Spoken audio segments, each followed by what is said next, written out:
आज हम बात करने जा रहे हैं महाभारत के उस योद्धा की जिसका जीवन त्याग, दान और स्वाभिमान की मिसाल माना जाता है। महान कर्ण की। कौरव और पांडवों के युद्ध में उन्होंने जो भूमिका निभाई, उसने उन्हें हमेशा के लिए अमर बना दिया। तो चलिए जानते हैं कर्ण की कहानी, जिनकी पहचान रही दानवीर कर्ण के रूप में। कर्ण का जन्म माता कुंती से हुआ था जब वे अविवाहित थीं। सूर्य देवता की कृपा से कर्ण का जन्म हुआ। उनके कानों में कवच और कुंडल जन्म से ही मौजूद थे।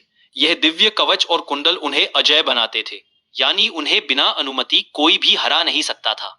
लेकिन परिस्थितियों वश उन्हें एक सारथी अधिरथ और उनकी पत्नी राधा ने पाला। इसी कारण वे राधे कहलाए। बचपन से ही उनमें अद्भुत वीरता और धनुर्विद्या में गहरी रुचि थी। कर्ण का सपना था महान धनुर्धर बनने का। उन्होंने गुरु परशुराम से शिक्षा प्राप्त की, लेकिन एक बार की घटना के कारण उन्हें शाप मिल गया कि जब वे सबसे कठिन समय में होंगे तब वे अपने ज्ञान को भूल जाएंगे।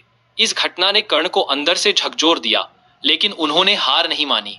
समाज में उन्हें उनके जन्म के कारण बार बार अपमान झेलना पड़ा, फिर भी उन्होंने कभी अपने स्वाभिमान को नहीं छोड़ा। कर्ण के जीवन का एक बड़ा मोड़ तब आया जब दुर्योधन ने उन्हें स्वीकार किया और अंग देश का राजा बना दिया। दुर्योधन की यह मित्रता उनके जीवन का सबसे महत्वपूर्ण अध्याय बनी। कर्ण ने अपनी पूरी निष्ठा और समर्पण से दुर्योधन का साथ दिया। उनकी मित्रता ने यह दिखा दिया कि सच्ची निष्ठा केवल खून या जन्म से नहीं, बल्कि विश्वास और सम्मान से बनती है। कर्ण अपने त्याग और दानशीलता के लिए प्रसिद्ध थे। कहा जाता है कोई भी उनसे खाली हाथ नहीं लौटता था। यहाँ तक कि जब उनसे देवता ने उनका कवच और कुंडल मांगे तो उन्होंने बिना झिझक उन्हें दान कर दिए, जानते हुए भी कि इससे उनका जीवन संकट में पड़ सकता है।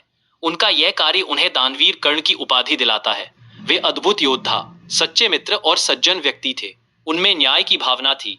उन्होंने कभी छल या कपट से युद्ध नहीं किया।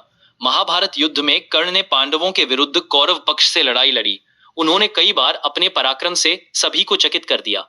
युद्ध के दौरान जब उनका रथ का पहिया कीचड़ में धंस गया, तब भी उन्होंने धर्म का पालन किया और किसी पर पीठ नहीं दिखाई। अंत तक उन्होंने योद्धा की मर्यादा निभाई। युद्ध के बाद जब पांडवों को पता चला कि कर्ण वास्तव में उनके बड़े भाई थे, तो वे भावुक हो उठे। यह बात अपने आप में बताती है कि कर्ण केवल योद्धा नहीं, बल्कि महान आत्मा थे। कर्ण की कहानी हमें सिखाती है कि परिस्थितियां चाहे जितनी कठिन हो, स्वाभिमान और उदारता को कभी नहीं छोड़ना चाहिए। उनका जीवन बताता है कि असली महानता जन्म या पद से नहीं, चरित्र और कर्म से होती है। आज भी कर्ण त्याग, वीरता और दानशीलता के प्रतीक के रूप में याद किए जाते हैं। अगर आपको कर्ण की यह प्रेरक कहानी अच्छी लगी हो तो वीडियो को लाइक करें, शेयर करें और चैनल को सब्सक्राइब करें ताकि ऐसी ही ऐतिहासिक और प्रेरक कहानियां आप तक पहुंचती रहें।